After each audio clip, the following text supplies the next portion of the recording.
E quanto ao período de maturação das variedades cultivadas em Santa Catarina e no Rio Grande do Sul? A gente tem, como foi falado, diferenças no período de maturação devido ao fato de apresentarmos características climáticas diferentes, certo? Então, se eu pegar uma laranja do céu, que é uma lima no Rio Grande do Sul, ela matura de maio a meados de julho, certo?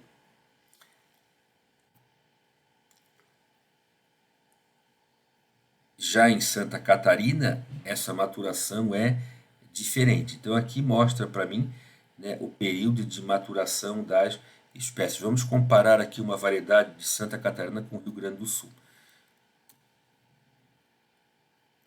A Valência no Rio Grande do Sul, ela matura de meados de julho até fevereiro. Já em Santa Catarina, ela vai de meados de setembro, início de setembro até fevereiro. No Rio Grande do Sul, ela matura um pouquinho mais cedo. Aí vai de exigência da fruta, característica da variedade e também da região, né? Que não quer dizer que porque eu estou do sul vai ser sempre mais frio do que um pouco acima. Nós estamos muito juntos, né? Então tem regiões do Rio Grande do Sul que tem uma temperatura média um pouco maior do que Santa Catarina, tu considera a altitude, uma série de outros fatores também, certo? Em relação à nutrição mineral, né, a gente faz sempre nutrição mineral com base no Manual de Adubação e Calagem para os estados do Rio Grande do Sul e Santa Catarina, e do Paraná para cima se usa o método do IAC, certo? Então existem duas adubações, a adubação de plantio, que é feita do primeiro ao quarto ano, e a adubação de produção, que é feita a partir do quarto ano. A localização dos fertilizantes ela vai variar. No primeiro ano ela é feita ao redor da muda, num raio de 50 centímetros de largura, afastado 15 a 20 centímetros do tronco. Eu nunca jogo adubo próximo ao caule, ao tronco de nenhuma planta, porque adubo é um sal, adubo vai acabar queimando a planta, certo? No segundo ano, ao redor da muda, no raio de 1,5 m de largura, afastado 20 centímetros do tronco. No terceiro ano, em faixas, nos dois lados da planta, de largura igual ao raio da copa, sendo 2/3 dentro da copa e 1/3 fora da copa. No quarto ano, em faixas, nos dois lados da planta, de largura igual ao raio da copa, sendo 1/3 dentro e 2/3 fora da copa. Aqui nós temos alguns sintomas de deficiência de nutriente. Aqui é uma laranja com, né, a quantidade adequada de NPK, nitrogênio, fósforo e potássio. E aqui a gente vê uma laranja com deficiência de fósforo. Notem que a casca, o obedo, fica grosso e apresenta esse vazio no meio do fruto. E adubação, né? É sempre recomendado que a adubação adequada seja feita na cova de plantio, mas nós temos a possibilidade de fazer alguma correção que não é indicado através da análise foliar, análise de folha. E quando que eu vou pegar folha para analisar? Porque a folha é como se fosse o sangue de um animal. A folha vai me indicar, através da análise dela, a quantidade de nutriente que tem na planta. Então, com base nessa quantidade de nutriente que tem na planta, eu consigo ver se a planta está nutricionalmente adequada em relação à nutrição ou não, e consigo, muitas vezes, fazer a correção, né, dessa deficiência, e também é um indicativo para mim de como me comportar na próxima safra para não permitir que essa deficiência ela ocorra. Então eu colho sempre folha na primavera, certo? Folhas com 6 a 8 meses, certo? Que cresceram lá em fevereiro, maio, folhas que iniciaram, né, que brotaram em fevereiro, maio. Eu pego folhas com ramos que apresentam frutos com cerca de 4 centímetros de diâmetro na primavera.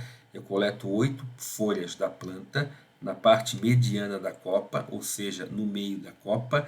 Eu pego a copa divide em 4 quadrantes, é um círculo, divide em 4, pego 2 folhas de 4 quadrantes, amostro 25 plantas por talhão, ou 25 plantas a cada 5 hectares, armazeno no máximo por 2 dias e encaminho para o laboratório. Lembrando que eu nunca lavo a folha, se ela estiver suja eu passo um pano, passo um papel, porque se eu lavar a folha, eu estou levando potássio nessa água e vai me dar um resultado errado em relação a potássio. Colheita. Quando eu faço a colheita dos citros, existem alguns parâmetros que me indicam, né, quando fazer a colheita. Uma vez atingida a maturação, as modificações nas características dos frutos são muito lentas, ou seja, fruto cítrico, ele maturou, ele consegue ficar um grande tempo no pé. Isso é uma vantagem para mim, eu posso deixar para colher mais tarde. Então, fruto cítrico, depois de maduro, eu consigo deixar ele no pé até 6 meses, dependendo da região. É claro que região de grande umidade, essa colheita tem que ser feita um pouco mais cedo por causa da incidência de doença, certo? As variedades precoces são mais susceptíveis de se manterem mais tempo na árvore depois de maduras. Isso é uma dica. Então, a variedade, quanto mais precoce ela for, né, menos resistente ela é. Então, ela tem que ser colhida mais cedo. E que característica me indica o momento correto de colher? No Brasil, existe uma exigência regulamentada por lei, ou seja, existe que tanto laranjas como tangerinas possuam no mínimo uma quantidade de suco igual a 40% do seu peso. Se ele tem 100 gramas, no mínimo 40 gramas tem que ser de suco, que a casca esteja corada em 50% da superfície, que a casca tenha a coloração característica da cultivar no mínimo na metade da fruta e em 5% no caso de tangerina, 50% para laranja e 5% para tangerina. E que a relação EA, a relação grau-Brix acidez, seja de 6,5 para 1 nas laranjas e de 5,5 para 1 em tangerina. Então isso me indica o momento correto de colher. É claro que o produtor, né, quem planta, sempre já sabe ali, né, por coloração, enfim, até no próprio experimentar a fruta, se ela já tem essa característica ou não, mas ela tem sempre que se enquadrar dentro desses níveis exigidos por legislação. Tipo de colheita, eu posso trabalhar com colheita manual, que é feito realmente dessa forma, uma escada, um bag, a pessoa sobe na escada, colhe o fruto, coloca no bag e depois encaminha, certo? Hoje já existem máquinas colhedeiras, tá?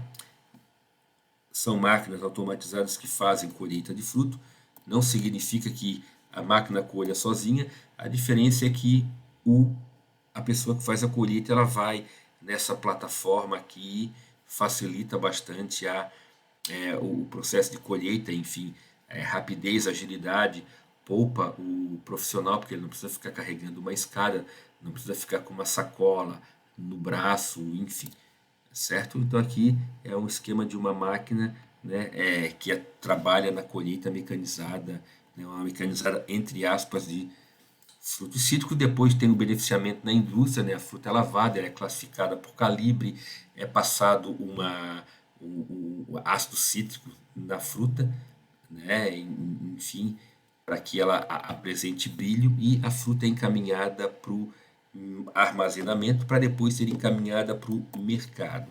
Armazenamento nós temos que ter, né, alguns cuidados, certo? É importante destacar que fruta muito madura não suporta longo tempo de conservação, né? Então, quanto mais cedo tu colher, mais tempo ela consegue ficar armazenada em condição controlada. Quanto mais tarde tu deixar para colher, mais rápido vai ter que comercializar esse fruto. Então, em geral, laranjeiras são armazenadas em temperaturas entre -1 e -7, as laranjas, tangerinas, temperatura entre -3 e -6, e limões, a temperatura entre 12 e 14 graus.